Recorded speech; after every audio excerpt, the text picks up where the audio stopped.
मुख मोड़ देंगे, अरे उलट देंगे साहिल समुंदर की धारा। अरे गुलामी का सूरज चमकने न देंगे, अरे इनकलाबी नार लगाते थे नारा।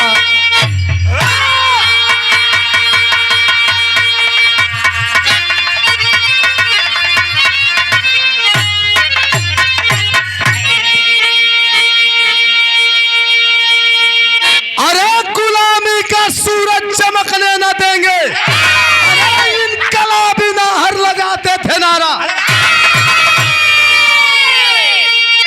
जब हम गुलाम थे, अंग्रेजों का अत्याचार चरम सीमा पे था। दिन दहाड़े माँ बहन बहु बेटियों की इज्जत को तार तार किया जाता था और छोटे बच्चों को भाले के नोक पे लुका दिया करते थे अंग्रेज। 200 साल लगभग गुलामी के बाद तो हमें इतनी बड़ी आजादी मिली है, लेकिन इस आजादी के पीछे न जाने कितने वीर और कितनी वीरंगनाएं अपने प्राणों की आहुति दिए, कुर्बानी दिए, बलिदान दिए, तब जाकर के हमें इतनी बड़ी आजादी मिली है। लेकिन गुलामी के समय कुछ जवान जगे, अपनी आवाज को बुलंद किए और अंग्रेजों के खिलाफ बगावत करके उनकी नींद हराम करने का काम किए। कसम खाए कि जब तक अपनी भारत मैया को हम आजाद नहीं करा लेंगे, ना उन्हें चैन से जीने देंगे और ना ही सुकून से मरने देंगे। बिरहा में एक लाइन कव्वाली है मास्टर।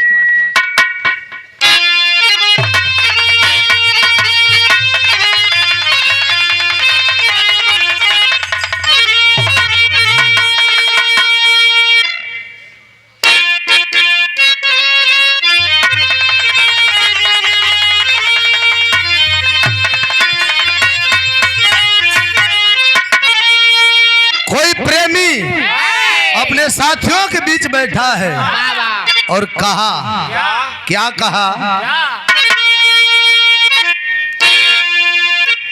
अरे इसको होला इश्क प्यार मोहब्बत क्या है, जरा सुनिएगा कि इसको होला इबादत खुदा के, अरे इसको होला इबादत खुदा के, चाहे माने न माने जमाना।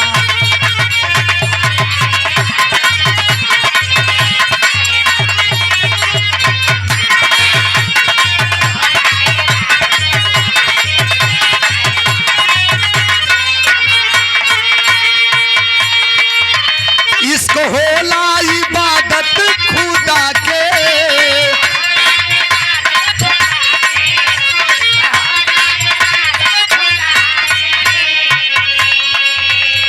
अरे इसको होला इबादत खुदा के, कि चाहे माने न माने जमाना।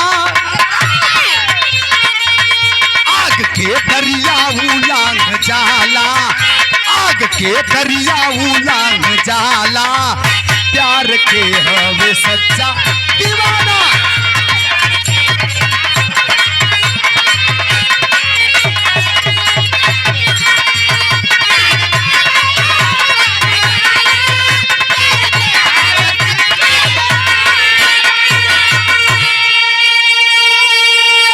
लेकिन वो प्रेमिका का दीवाना रहल, लेकिन देश के दीवानों के लिए कवि की कलम संकेत करती है। कैसे?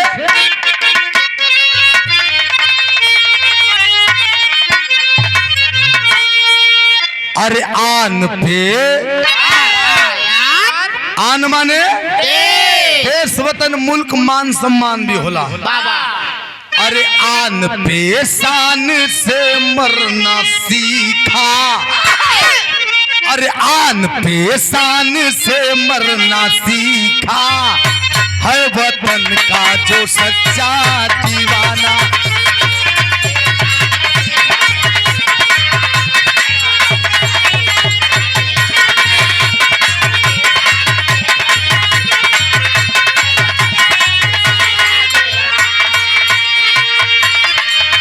आन पे शान से मरना सीखा,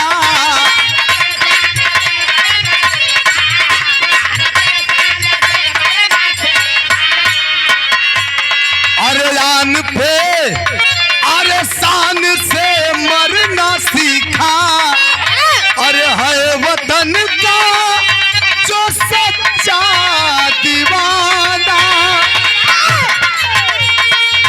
सिच हिंदे चमन निज लहू से, सिच हिंदे चमन निज लहू से साथ करता है उसको जमाना।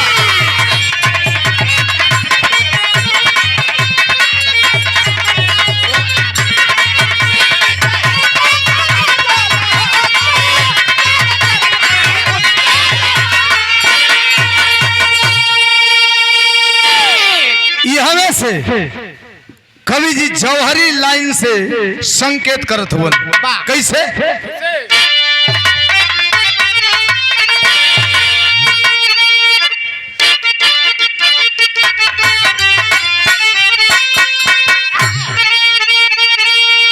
अरे खोई थी भारत माता आजादी के ख्वाबों में, चलाते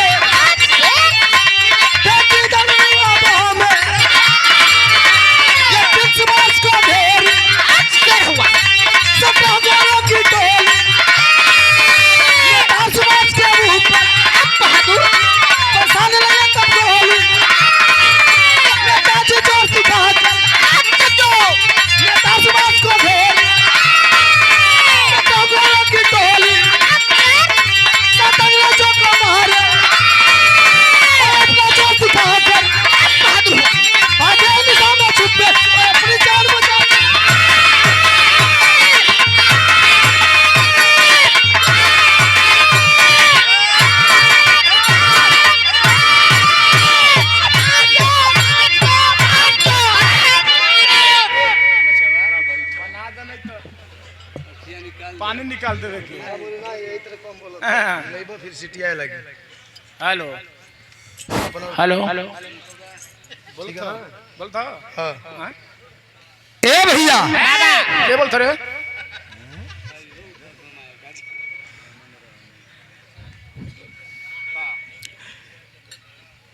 देश गुलाम था, आजादी के दीवाने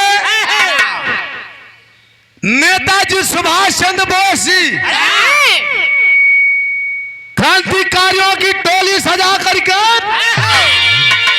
अपनी आवाज को बुलंद करके और अंग्रेजों का नींद हराम करने का काम किए थे। अंग्रेजन का आंखी का किरकिरी बन गई रहलन, अंग्रेज मौका खोजत रहलन कब इनके पाई जा आधा के दबोच दे जा। एक रोज का बात है भैया, भोर का वक्त है, नेताजी सुभाष चंद्र बोस जी अपन भोरहरी में निकल वाला घूमे फिरे टहले, तब तक अंग्रेजों को पता चला है। जब पता चला है तो 17 है अंग्रेज, 17 है अंग्रेज अकेले सुभाष चंद्र बोस जी को चारों तरफ से घेर लिए और घेर लिए फायरिंग चालू कर दिए। लेकिन बाहर नेताजी सुभाष चंद्र बोस तनिक भी विचलित नहीं हुए, बड़ी वीरताई के साथ, बड़ी बहादुरी के साथ तो अंग्रेजों का सामना किए। अंजाम यह निकला कि 7 अंग्रेजों को मौत की नींद सुलाए। 7 गो अंग्रेजन के मरले के बाद अपन जान के मुंह के ना जान बचा के भगलन भागत भागत जाके एक बुढ़वा गरिया के झोपड़ी में घुस गईलन। भोर का वक्त था, बुढ़वा गड़रिया सुतल बा। रउआ लोग जनते बानी कि भोरहरी का नींद कितनी प्यारी होले। बुढ़वा गड़रिया सुतल बा, झकझोर के जगावत हवन, ए बाबा उठिए ना बाबा। जब बुढ़वा गड़रिया उठल, देखलस नेताजी सुभाष चंद्र बोस।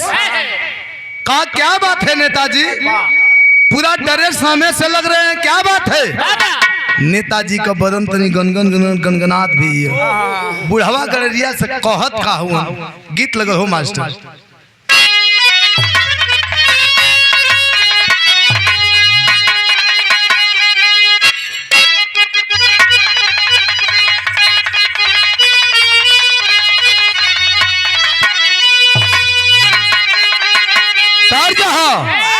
कोनो सुहागिन कोनो देवी मैया के दरबार में जाके कह दिया, ए माई राउर दिहल सब कुछ बा, धन दौलत का कमी ना हो, लेकिन कहत का ये मांगत का ही है। का कहे?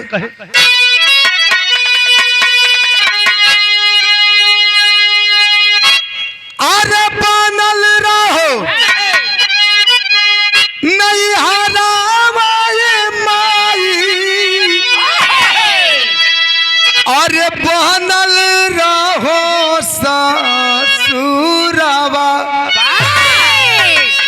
अरे इहे आशीषिया दिहाए मैया, चमकत रहो से नूरावा।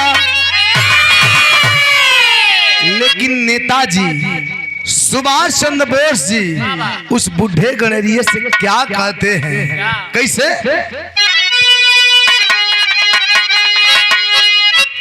अरे नेता कहे जनवा बचाई लाए बाबा, अरे पीछा कइले दुश्मनवा।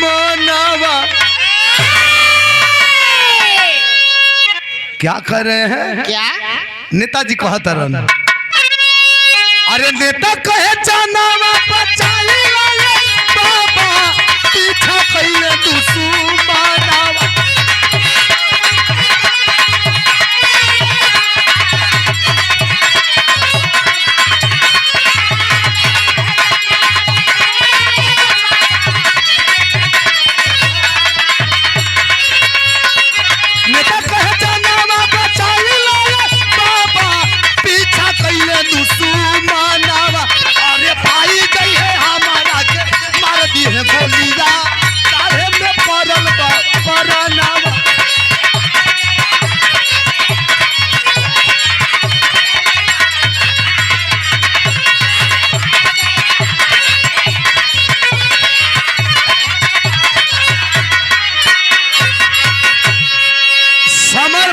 पटेल खड़ारी से 100 रुपया भैया के प्रणाम।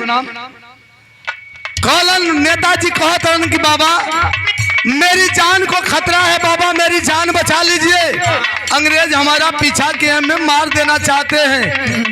ए भैया बुढ़वा गणरिया सुभाष चंद्र बोस जी के बीच वार्तालाप हो रही है, लेकिन ये बतिया के एक थे और जवान सुनत है। वो कौन जवान है? अरे आनंदपाल एक बूढ़ा के ललनवा, आनंदपाल एक बूढ़ा के ललनवा, वही सब सुतल जवानवा।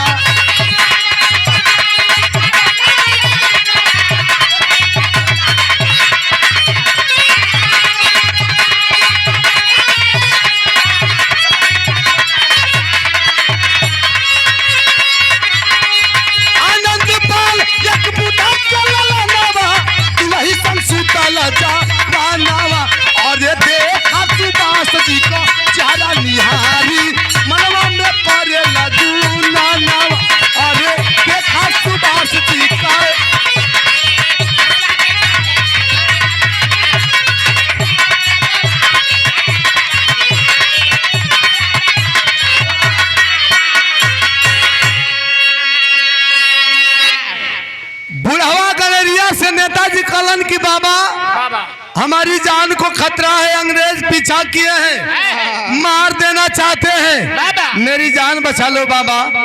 बुढ़वा गणरिया सुभाष चंद्र बोस के बीच बात विचार होता, लेकिन ये बतिया के एक थे और जवान सुना था, आनंद पाल, जवन बुढ़वा गणरिया का इकलौता बेटा रहा, अपनी दुल्हन आशा के साथ सोया हुआ था, लेकिन बातों की भनभनाहट जब उसके कानों तक पहुंची, उठ करके बैठ गया। घर में से बाहर आता है, देखता है अरे नेताजी सुभाष चंद्र बोस जी, जिन्हें मैं अपना आराध्य मानता हूं, क्रांतिकारी गुरु मानता हूं, उनकी जान को खतरा है, अंग्रेज उन्हें मार देना चाहते हैं। बगल में दुल्हन आशा है, उससे कहता है पहचान रही हो, यही है हमारे आराध्य नेताजी सुभाष चंद्र बोस जी, जिनको मैं भगवान की तरफ पूजता हूँ। अपनी दुल्हन आशा से कहत कहा है आनंदपाल, गीत बदल गए।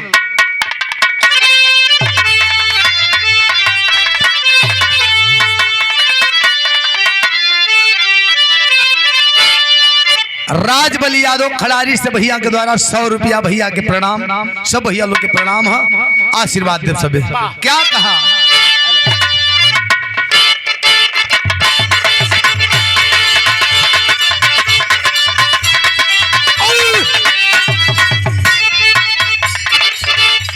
फिल्म का नाम है स्त्री 2, साउथ मूवी है, जौना में पवन सिंह जी गौले बाड़न हीरो हीरोइन के ओरहन देता। का कले है, झूठी खाई थी कसम जो निभाई नहीं। हेलो, अरे कभी कभी मिला लीजिए नजर को, 3 सेकंड मत मिलाइएगा, एक आधे सेकंड पे ऑटो कट कर दीजिएगा। कहे का कहे, झूठी खाई थी कसम जो निभाई नहीं, काटी रात मैंने खेतों में तू आई नहीं, काटी रात मैंने खेतों में तू आई नहीं।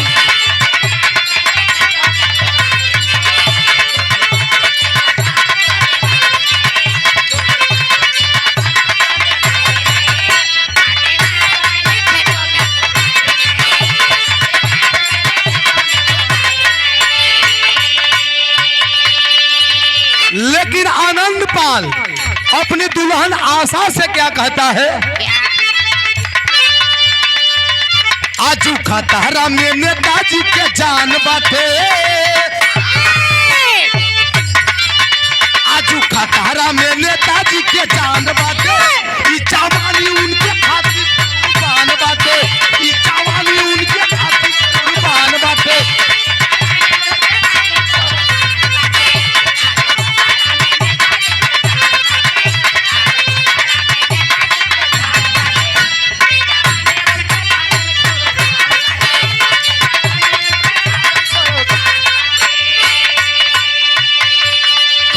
हमारे आदर्श, हमारे नेताजी हमारे घर हमारी शरण में आए हैं, उनकी जान को खतरा है, अंग्रेज मार देना चाहते हैं।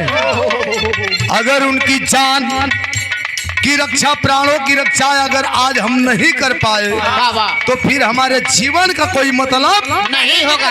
कौने दिन रात खाती हम जोर जवानी अपन बचा के रखा, बहुत बढ़िया पाप लगी। कैले कहा,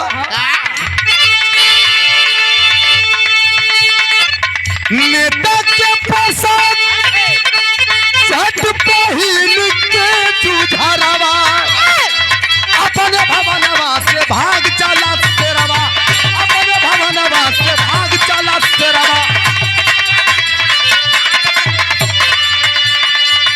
लागल गोलिया जिया पतले परान बाटे, लागल गोलिया जिगारे में परान बाटे, ई जवानी उनके खातिर कुर्बान बाटे, ई जवानी उनके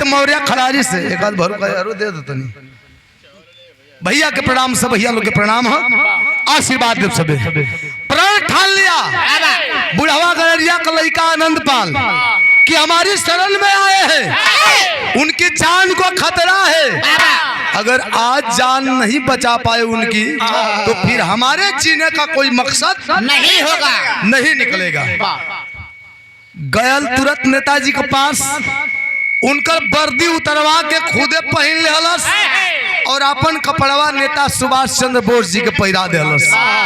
एक बात बता दूं याद रखिएगा रहे तो मर्द सीटी मार दो बीच में कुछ मत बनोइए ए भैया कपड़ा बदल देहलस।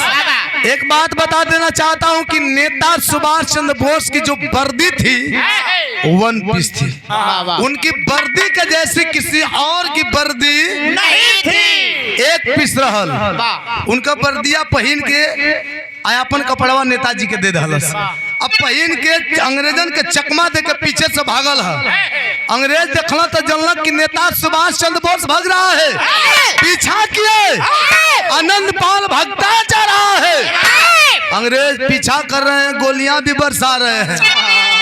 आनंद पाल भगते भगते एक नदी के किनारे पहुंचा लेकिन किनारे पहुंचते पहुंचते उसकी दशा क्या है क्या? तर्ज बदल गई।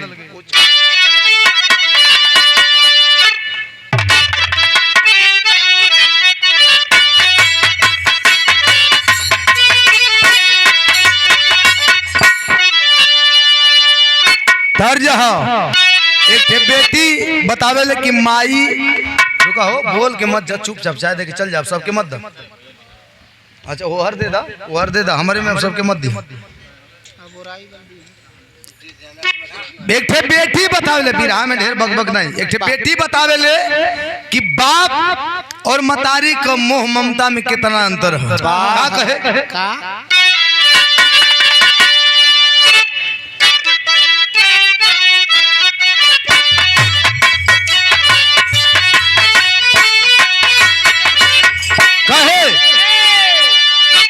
अरे माई कहेली बेटी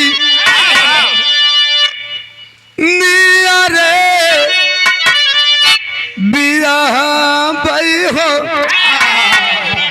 अब बाबूजी कहेलन बड़ी दूर हो इतना तरज रहल लेकिन आनंद पाल जा करके नदी के किनारे तट पे खड़ा हुआ है उसकी स्थिति क्या है किस स्थिति में खड़ा है कवि का भाव है अरे तनवा में गोली लागल व्याकुल जावा नावा हो तनवा में गोली लागल व्याकुल जावा नावा हो मनवा में करेला विचार हो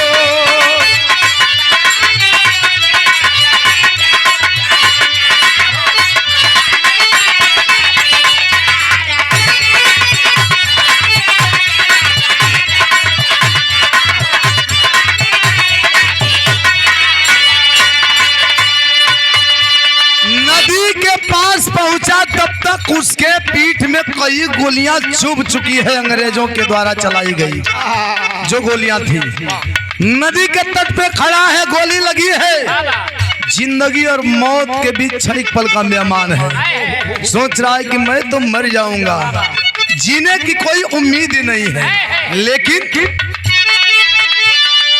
अरे भेदावा के जान जाई है अरे चापक की मुदैया हो नेताजी के कैद कई लिया यही समैया हो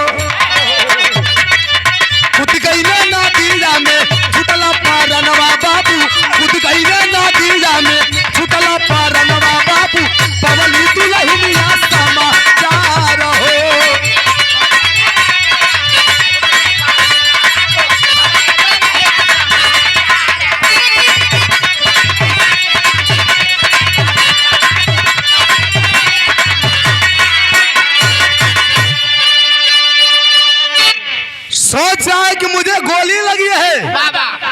तो मर जाऊंगा, लेकिन मेरे मरने के बाद अगर मेरी लाश अंग्रेजों के हाथ लगी तो अंग्रेज फिर से जान जाएंगे, उन्हें पता चल जाएगा कि नेता सुभाष चंद्र बोस अभी जिंदा है। इसलिए नदी में छलांग लगा दिया। अंग्रेज आए, पूरे हर्ष उल्लास के साथ खुशियां मना रहे हैं कि जाने दो, वैसे भी मरने वाला था, वैसे भी मर जाएगा। पूरे हिंदुस्तान में ऐलान कर दिए, खबर छपवा दिए कि नेता सुभाष चंद्र बोस मारे गए। पूरे हिंदुस्तान के लोग द्रवित हैं, दुखित हैं कि नेताजी मर गए। पूरे हिंदुस्तान में, पूरे भारतवासियों के बीच शोक की लहर दौड़ पड़ी। लेकिन पूरा देश का लोग जानता कि नेताजी मार गईलन, लेकिन जब आनंद पाल का दुल्हन आशा रहल, ओके तो पता रहल कि नेताजी का जान बचावे खातिर नेताजी का वर्दी पहन के हमार सैया भाग रहल। एकरा मतलब हमार सैया ये दुनिया में लागत अंग्रेज मार देलन। अपने पति के मौत के खबर सुन के रोवतिया वो दुल्हन आशा, और रो करके यही कहती है, झिझिया गीत लगा।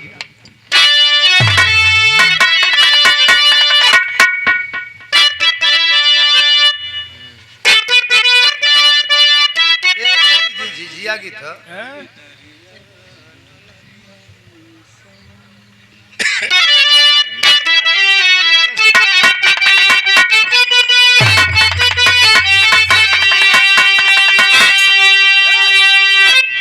रो रही है और रो करके यही कहती है, क्या कि रोवेली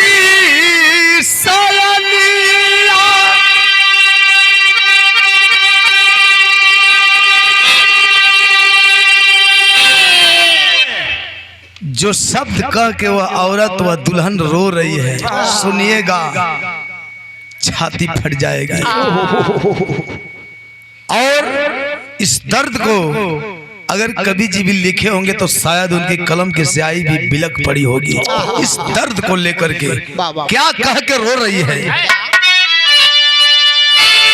कि रोवेली सयानिया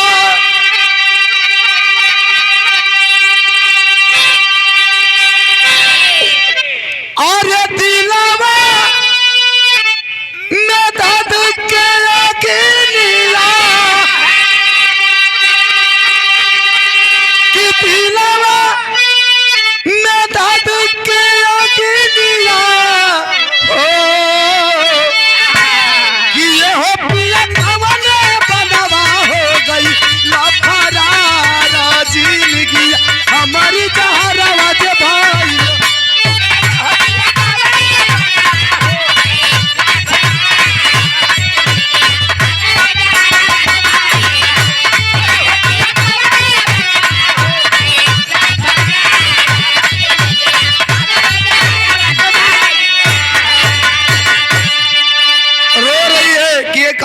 तो सहारा थे मेरा और इस परिवार का।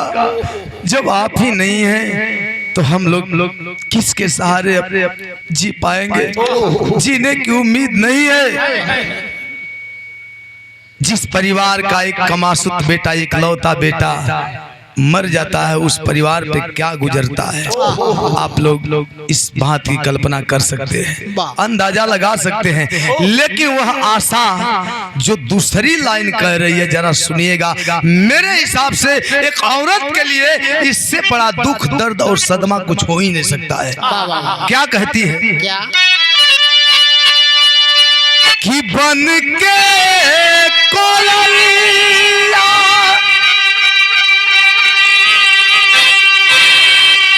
अरे हमके बनवाला सजानवा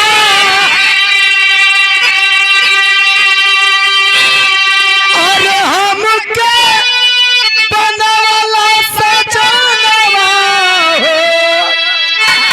ये हो पिया नहीं भैली गोदिया दूल्हा जा जिंदगी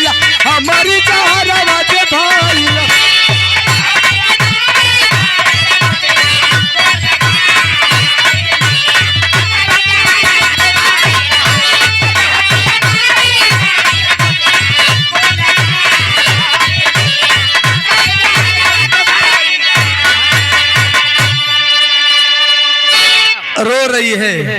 ए भैया, जेवनी अबला का मांग और कोंख दोनों सुनी रह जाए, सुनी पड़ जाए भला, अंदाजा लगा सकते हैं उसके लिए जिंदगी जीना कितना कठिन होता है। रो रही है कि जब मेरे पति ही नहीं रहे तो मैं जी करके क्या करूंगी। सोच रही है कि मेरे जीने की तो उम्मीद ही नहीं है, लेकिन एकाएक उसके दिल में प्रतिशोध की ज्वाला धधक उठी और प्रण लेती है कि नहीं, जब तक मैं अपने पति के मौत का बदला नहीं ले लूंगी मैं मरने वाली नहीं हूं। प्रण ठानती है। जब यह कसम लेती है, शपथ लेती है, तो करती क्या है, तर्ज बदल गई।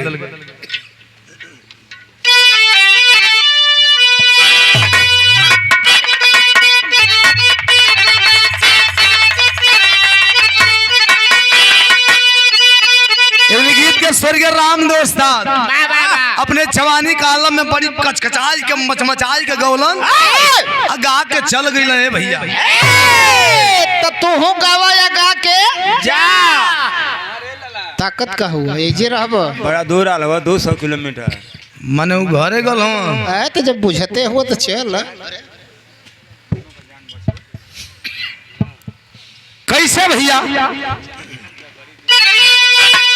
कौनो कमसीन लड़की को सिंगार पटार तो रहबे कई, लेकिन ओकर ओठ पर लिपस्टिक लागल इतनी गाढ़ा रहल कि देख के बेकाबू हो गल। आ कहत का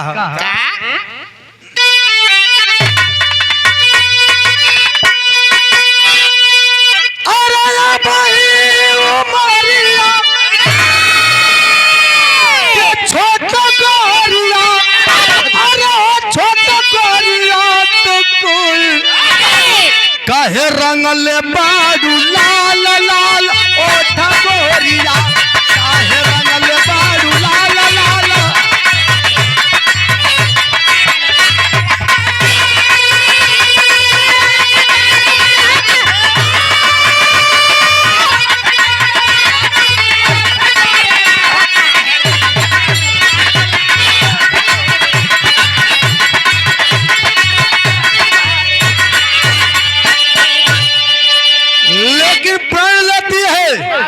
प्रतिज्ञा लेती है अपने आप से कि जब तक मैं अपने पति के मौत का बदला नहीं ले लूंगी मैं मरने वाली नहीं हूं। जाती है नेताजी सुभाष चंद्र बोस जी के पास और कहती क्या है,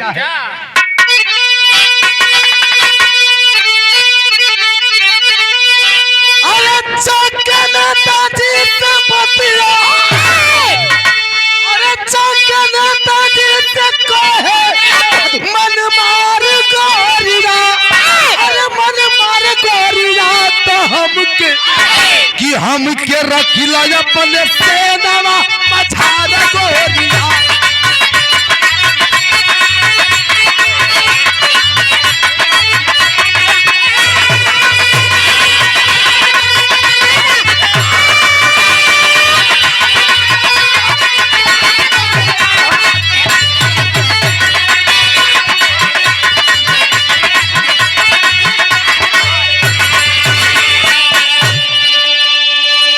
जा करके नजरें झुकाई हुई, दिल में दुख का समंदर समेटे हुए जा करके कहती है कि नेताजी आपको तो पता ही होगा,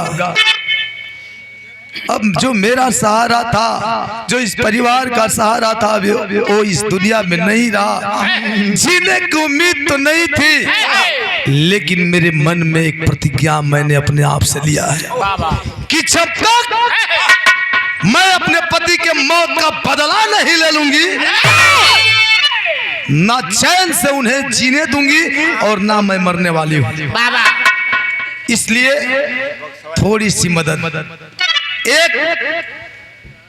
एक एहसान कर दीजिए, अपने इन क्रांतिकारियों की टोली में थोड़ी सी मुझे जगह दे दीजिए, इतना मेरी मदद कर दीजिए। जब इतनी बात सुनना सुभाष चंद्र बोस जी तो बोल पड़े क्या, अरे बोले सुभाष एक कत्ल कई कईबू, अरे तब हमारे से पाई।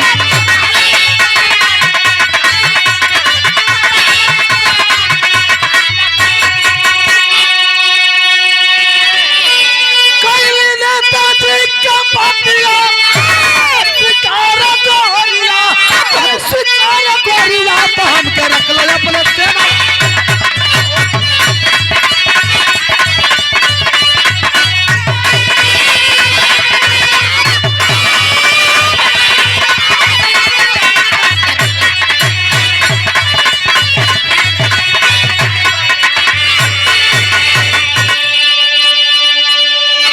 जब कहती है वह आशा विधवा आशा कि अपनी क्रांतिकारी की टोली में थोड़ी सी जगह दे दीजिए, मुझे स्थान दे दीजिए, तो नेताजी कहते हैं स्थान मिलेगा, लेकिन एक शर्त है कि एक अंग्रेज का कत्ल करके आओ, उसके बाद हमारी क्रांतिकारियों की टोली में तुम्हारा भी स्वागत है। शर्त को मंजूर करती है, चल देते हैं। स्वीकार करके और चली है नेताजी से लगाई हुई शर्त को पूरा करने के लिए। चली है 15 सिंगार सजा करके, 15 हो सुहागन का 16 सिंगार, लेकिन उसका मांग का सिंदूर अब इस दुनिया में नहीं है, इसलिए 15 सिंगार सजा करके चली है नेताजी से लगाई हुई शर्त को पूरा करने के लिए। तब बिरहा में गीत बदल गई।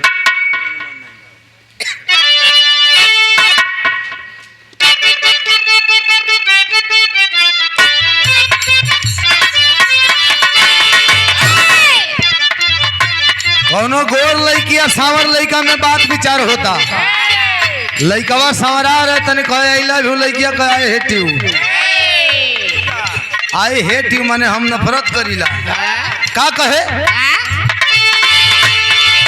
अरे हम के सवर रंग मन नहीं भावे,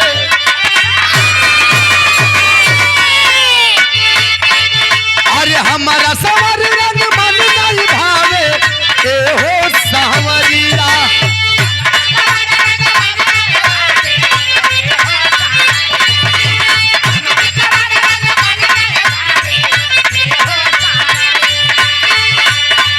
अरे हमारो सवर रंग मन नहीं भावे, ए हो सांवरिया।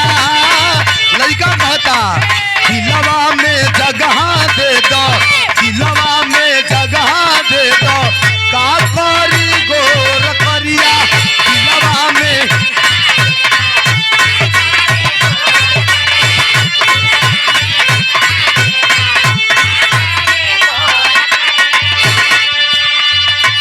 लेकिन आशा जब 15 सिंगार सजा करके चली है नेताजी से लगाई हुई शर्त को पूरा करने के लिए, तो कभी का भाव है कैसे, अरे सच के सवर के हो चलनी सोनिया, अरे सच के सवर के हो चलनी सोनिया, मोहेली मनवा ए हो।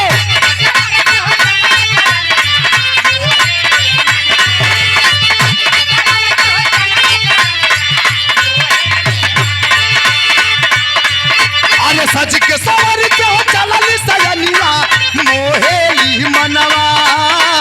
अंग्रेजी के मन जाके, अंग्रेजी के मन जाके, चलवा देखावे मयनवा, अंग्रेजी के मन जाके, चलवा देखावे मयनवा।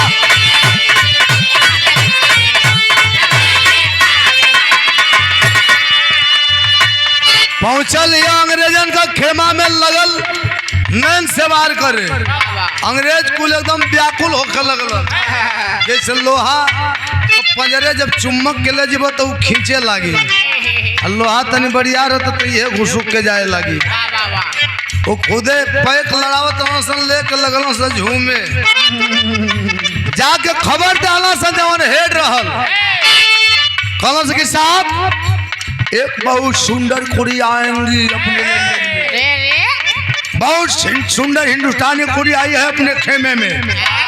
वो बेचारा पियत रहल, बोतल ले ले है, कलश के मेरे सामने पेश करो, ओके बोलवलो सा तो कुर्सी पर बैठल बा, अब गिलास धो देहलस, अब बोतल ले हले खड़ा होता पहले तो ऐसे ढारत रहल ओकरा बाद पी के तनी हिलत डुलत ह अब खड़ा भइल तो ऐसे ही कोई कैसे ही ले लल लागल चले रे रे रे लागल तक मगाए अरे कलश की मेरी यार मेरी डार्लिंग रे रे उतना दूर क्यों अरे रे लगा कम कम कम कम कम कुड़ी कम कम लागल झूम झूम बोलावे कलश की जब आ ही गई हो तो मेरा एक काम कर दोगा उन्हें को शुद्ध हिंदी नहीं बोले आवे पढ़ले ना रह सके मेरा एक काम करेगा कुड़ी कलश क्या तो कह दिया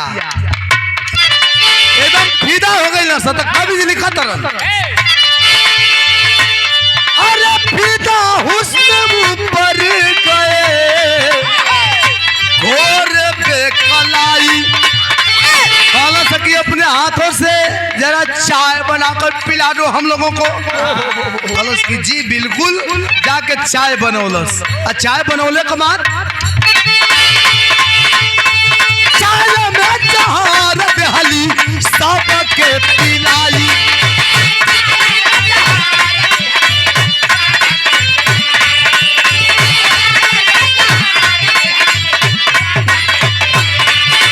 अरे मरी गई ना साला बापी तोरा के खलाई पैरी गई मनवा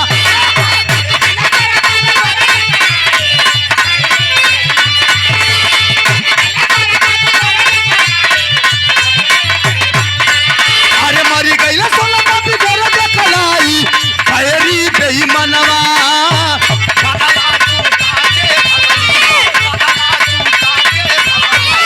अपन बचा के जानवा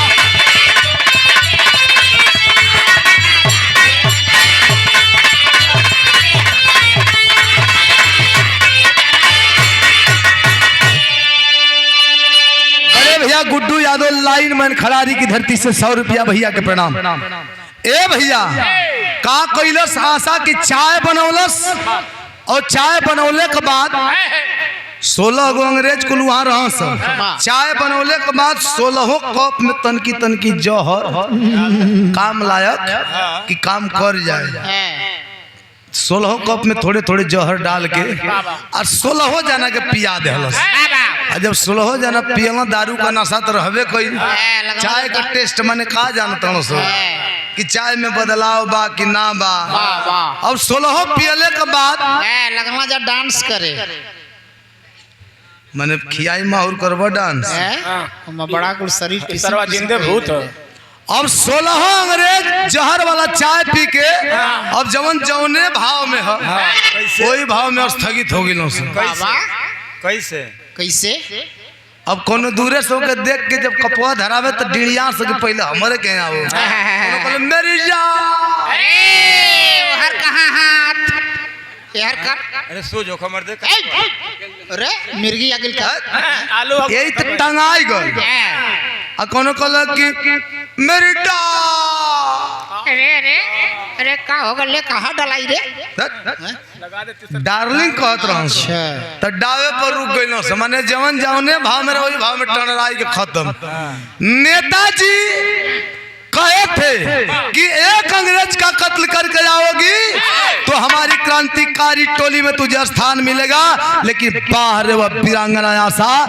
बिना किसी हथियार के बुद्धि के बल पर 16 अंग्रेजों को मौत के घाट उतारती है 16 अंग्रेज को मारने के बाद वहां से जान बचा के भगली है अंग्रेजन के पता चलल खलबली मच गई चारों तरफ से अंग्रेज दौड़ा लिए आशा भग रही है तो कवि जी तेरी का भाव में लिखता हूँ कैसे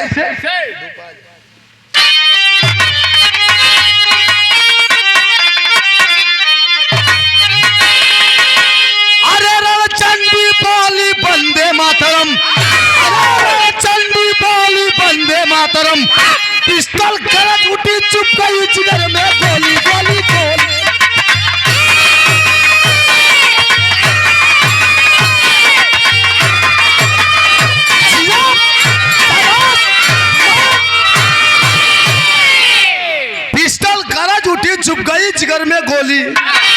चंडी बोली वंदे मातरम।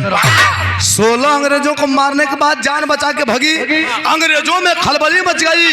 अंग्रेज पीछा किए, आखिरकार चारों तरफ से घेर करके उस अकेली अबला आशा को तर तर गोलियों से भूंज डाले। गोली लगते ही धराशायी होकर के वह आशा भी इस दुनिया से अलविदा हो गई। लेकिन ये खबरिया जब सुनना है नेताजी सुभाष चंद्र बोस, आंख से सावन भादों को जैसे बरसात होता, रोवा तरन बिलखा तरन कि आखिर मेरे ही कारण ये बुढ़वा गणरिया का लइका वो मार गल और हमरे चलते पतोहियो मार गई। इस कर्ज को हम कैसे भर पाएंगे, किस तरह से भरपाई कर पाएंगे? अफसोस होता, रोवत हुवन। तौले ओ बुढ़वा गणरिया का नजर पड़ल, नेताजी के आंख में आंसू। जाके कहा, नेताजी रो रहे हैं, कतई शोभा नहीं दे रहा है। बुढ़वा समझावत, बुढ़वा गणरिया आनंद पाल का जौन बाप रहल का कहता, हमारे बिरहा के आखिरी गीत।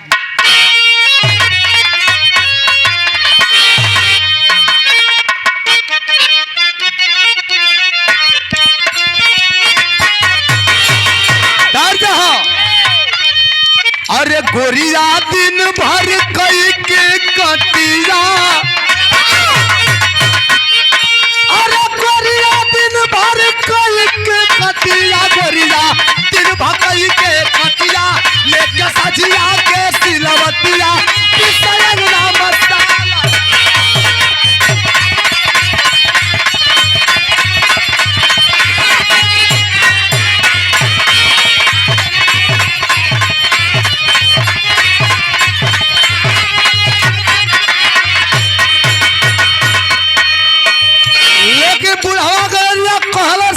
सुभाष चंद्र बोस जी से,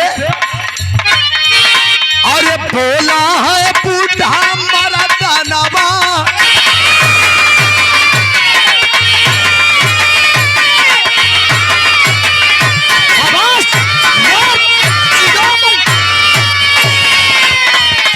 बोला है बूढ़ा मरदानवा, खुद में भइले लाल नयनवा, दिल में उठे तूफान वाला।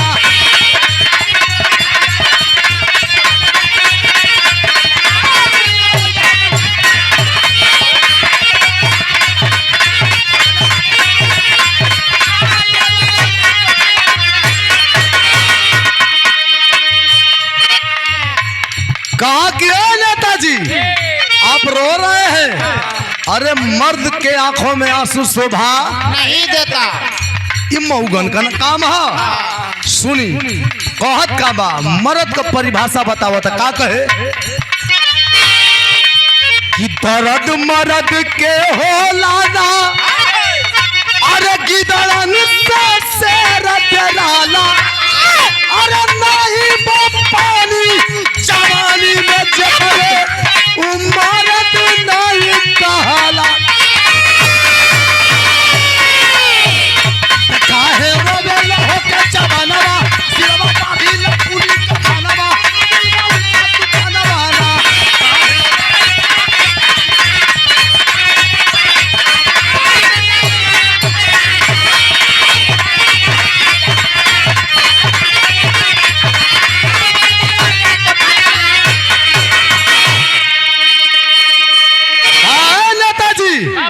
जो वीर होते हैं, जो बहादुर होते हैं, उनके हाथों में हथियार शोभा देता है और रणभूमि में उनकी ललकार गरजती है, और मर्द के सीने में कभी दर्द नहीं होता, नहीं होता है। आप रो रहे हैं औरतों की तरह, ये तो भड़वों का काम है।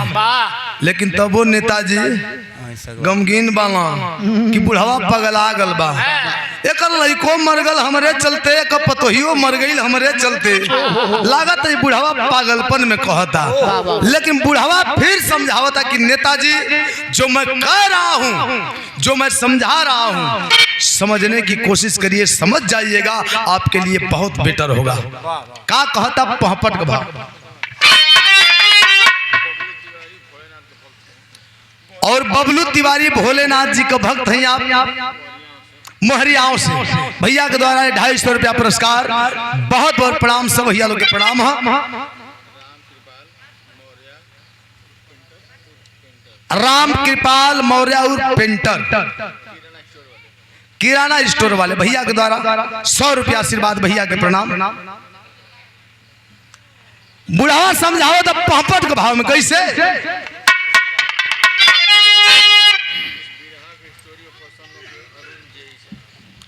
और इस बिरहा की स्टोरी पे प्रसन्न होकर के अरुण भैया जय साहब, आप साहब जी के द्वारा 200 रुपया पुरस्कार। बहुत बहुत प्रणाम, सब भैया लोग के प्रणाम है, आशीर्वाद दे सब।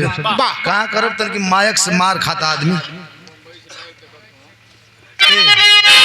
पापत के भाव में बुढ़ावा समझावा तो कैसे।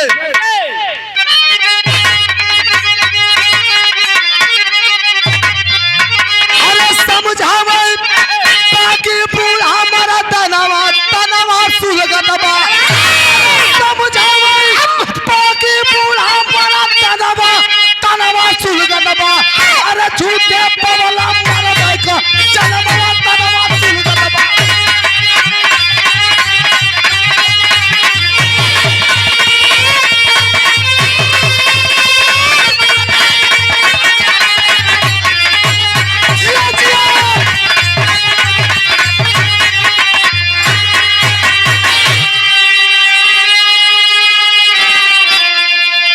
धिकारत कि कम से कम मैं बोले समझ जा कलम मर्दवा धिकारत तोहरे जवानी के मऊगरण मती रोवत हुआ।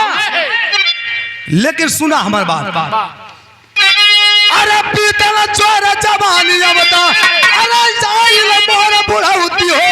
अरे कैसे होला युद्ध जंग में चल के तो देखवती हो। ए नेताजी आप रो रहे हैं।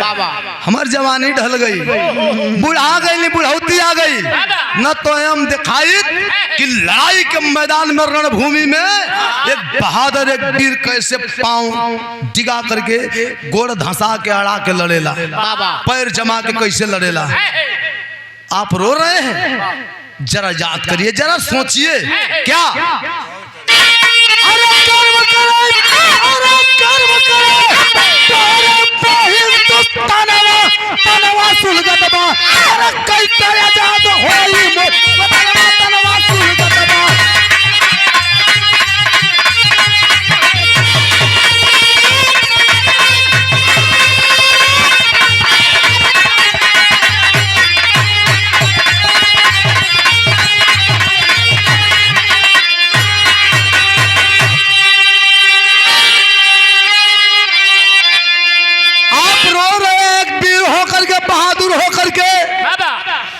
हिंदुस्तान के लोग आप पे आशा लगाए हैं, आप पे भरोसा जताए हैं कि आप ही हैं जो अंग्रेजों को खदेड़ करके क्रांति की मशाल जला करके और भारत मैया को आजाद कराएंगे।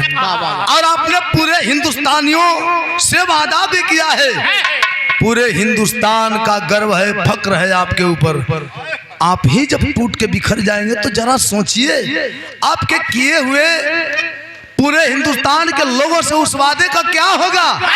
पूछ डालिए, आंसू उठा लीजिए हथियार, तनी मानी खाली उनकर झटका लगल तो देह गनगनाई एकदम। सोचत हो हनुमान जी मती क्या है, हम यही कार सुभाष चंद्र बोस जब अकेला कई अंग्रेजन के मरली। कवि जी आला का भाव में लिखता हूँ, बुढ़ावा कलश के अब आखिरी बार समझावत नहीं, समझ जीव तो ठीक नहीं तू ऊपर पड़िया। का कहे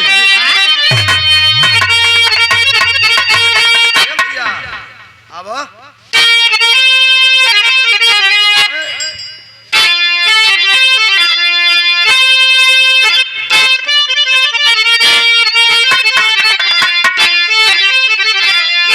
बुढ़ावा कहता पहाड़ के तनु उमड़े तूफानवा। अरे शेरवा के गोदी नहीं जाना में सीधा।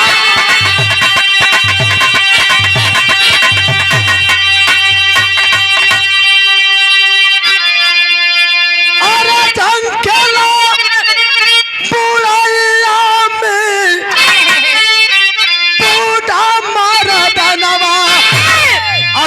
अपना हो गई ले बहु बेटवा।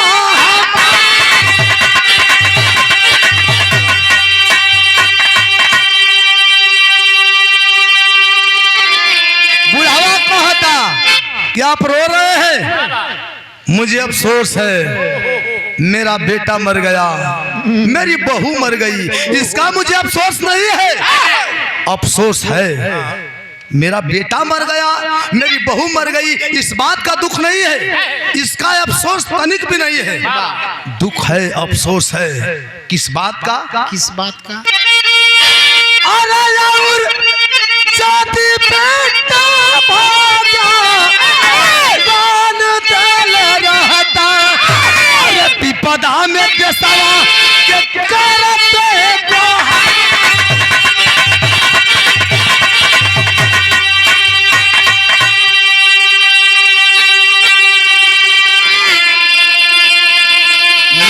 बेटे और बहू के मरने का अफसोस नहीं है, अफसोस इस बात का है कि भगवान ने मुझे और औलाद दिया होता तो उन्हें भी इस देश के लिए, भारत मैया के लिए हंसते हंसते कुर्बान कर देता।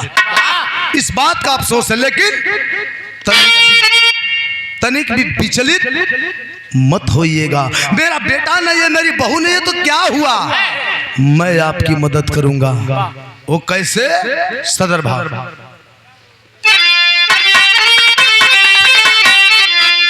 बीत गई हमारा जवानीरा, लेकिन फिर भी मदद दिया करब हम तोहार। अरे अपने आगे न दाम कर हमें, अरे हमरे पीछे होके करिए मुदल पे बाहर। अरे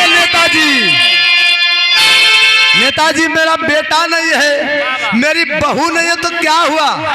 दिल छोटा मत करिए, ये मत सोचिए कि बेटा मर गया, इसकी बहू मर गई तो मदद करने वाला कोई नहीं है। नहीं, मैं जिंदा हूँ, भले बूढ़ा हो गया हूँ तो क्या हुआ, लेकिन फिर भी मैं आपका ढाल बन के आपकी मदद करूंगा। लड़ाई के मैदान में मैं आपके आगे आगे रहूंगा और आप मेरे पीछे होकर के मेरे पीछे से दुश्मनों पे वार करिएगा।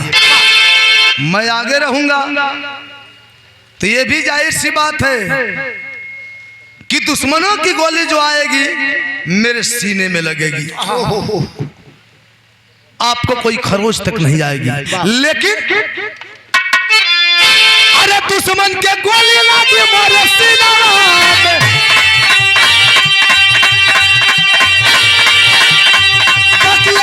रसिया के रखिया संभार।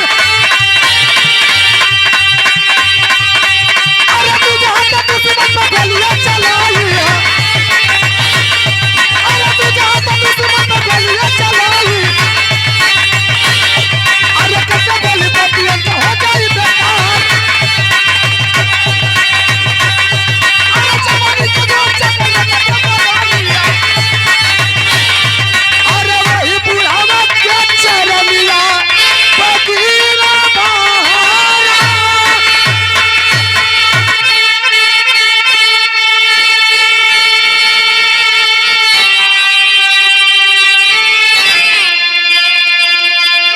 बुढ़ावा कहलस कि लड़ाई के मैदान में मैं आगे रहूंगा, ये भी तय है कि दुश्मनों की गोलियां मेरे सीने में लगेगी, और ये भी सत्य है कि जब मुझे गोली लगेगी तो मैं मर जाऊंगा, लेकिन मेरे मरने के बाद मेरी लाश को नकारा समझ के फेंकिएगा मत। नहीं, मेरे मरने के बाद भी मेरी लाश आपके कवच का काम करेगी।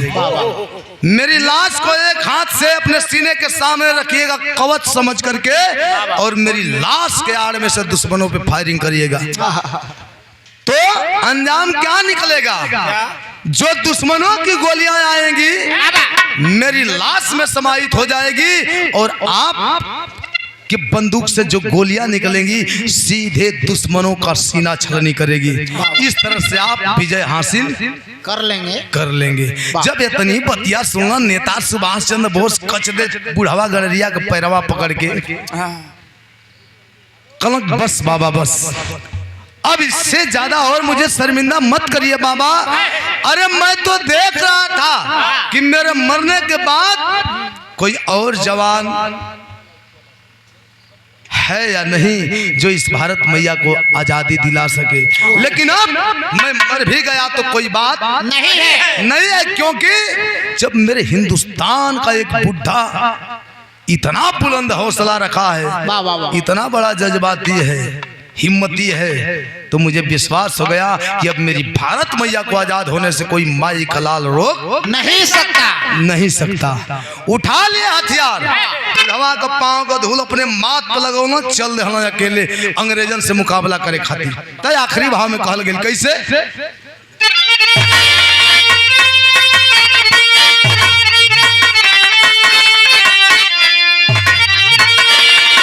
अरे पढ़ के किधरों के गोल अकेला से रवा, तो साधे गोली का निशाना बघेला पिरवा।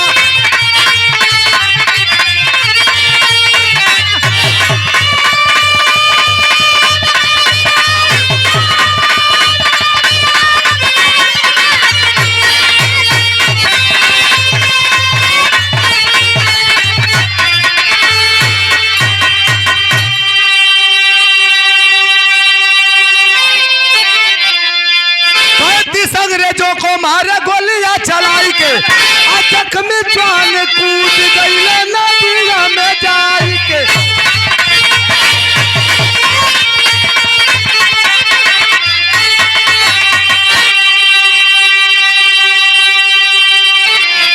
अरे तू बनला के धारे न बेदेला पीरवा, साधे गोली का निशानवा बघेला पिरवा।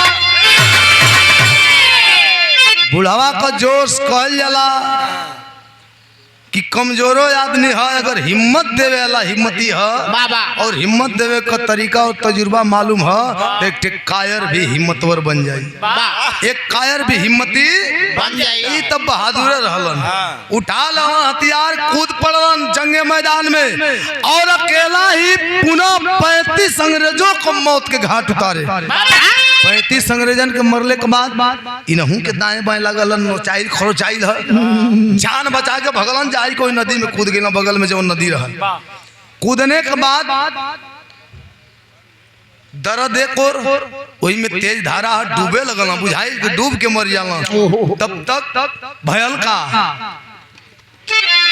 तब से एक लाश बहुत आइली बजरवा, जकरे सहारे गइला नेताजी किनारावा।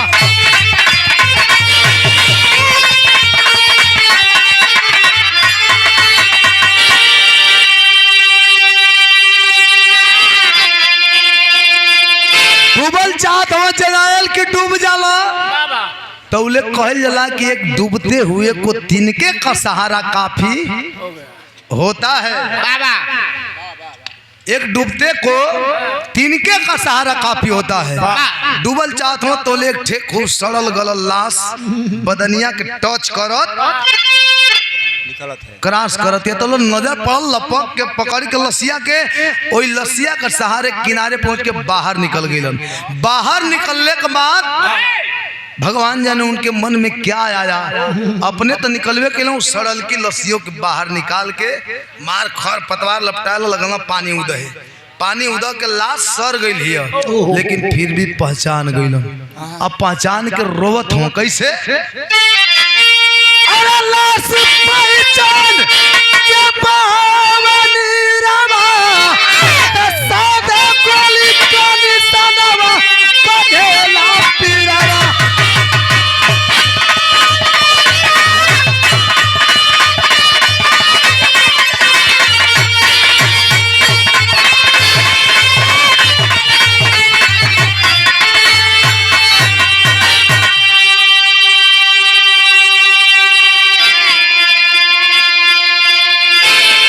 लसिया के लाश सर गई है, चेहरा शरीर कहीं पहचाने लायक, लेकिन फिर भी पहचान के रोवे लगलन। कैसे पहचानलू केकर लाश रहल, चेहरा तो सड़ गई रहल, लेकिन वो लाश किसकी थी? आनंद पाल की। पहचाने के अच्छा पहचानना कैसे? सब चकाचौंधी कैसे पहचान गिल भाई? कोई का बुद्धि काम करो था कि सड़ल लाश के कैसे पहचान गिल? कोई का दिमाग ना जात हुई। मैंने पहले ही बताया कि नेताजी की जो वर्दी थी, उनकी वर्दी के जैसी किसी की वर्दी नहीं थी। शरीरिया सड़ गई है, लेकिन उनको वर्दिया जवन रहल, अपने वर्दिया के देख के पहचान गिलन कि ओहो, मेरी वर्दी पहन के आनंद पाल मेरी जान बचाने के लिए भगा था। वह लाश आनंद पाल की थी। सड़ी हुई लाश को पहचान करके अपने वर्दी के चलते रोने लगे और रो करके अफसोस जता रहे हैं कि बाहर जवान, मैं तेरा और तेरे परिवार का जो कर्ज है मेरे ऊपर किस तरह से भरपाई कर पाऊंगा। अरे जीते जी तो तूने मेरे प्राणों की रक्षा किया है, लेकिन मरने के बाद भी तेरी सड़ी गली हुई लाश भी मेरी जान बचाने के काम आई। किस तरह तेरे कर्ज का अदा मैं कर पाऊंगा। नेताजी के दिल में ये आ उठत रह गई। तो हमरा कहले का मतलब हमारा विराग खत्म। हमरा कहले का मतलब कि इस आजादी के पीछे आनंद पाल जैसे नेता, सुभाष चंद्र बोस जैसे कितने वीर और उस आशा के जैसी कितनी वीरंगनाएं अपने प्राणों की आहुति दिए, कुर्बानी दिए, बलिदान दिए, तब जाकर के हमें इतनी बड़ी आजादी मिली है। लेकिन आज भी हमारी आजादी खतरे में है, हमें बचाना होगा, नहीं तो यह गुलामी जो है अंग्रेजों के गुलामी से भी बदतर होगा, बदतर हुई। आखिरी भाग,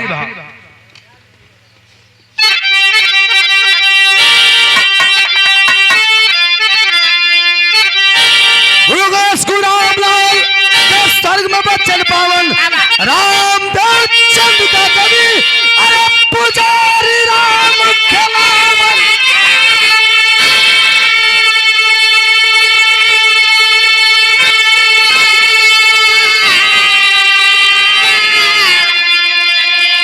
चंडी बोली वंदे मातरम।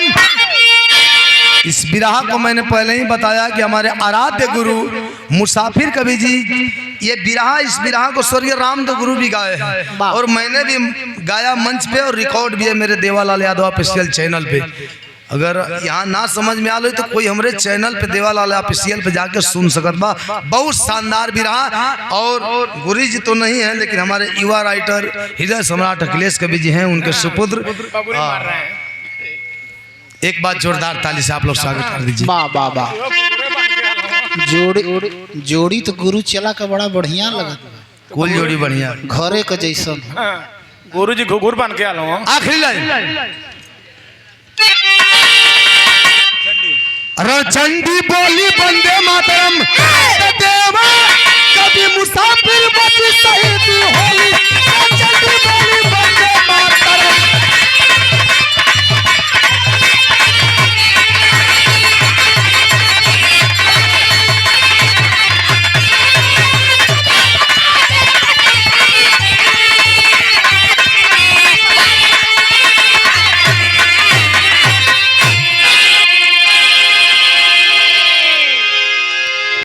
हमारा पूर्वांचल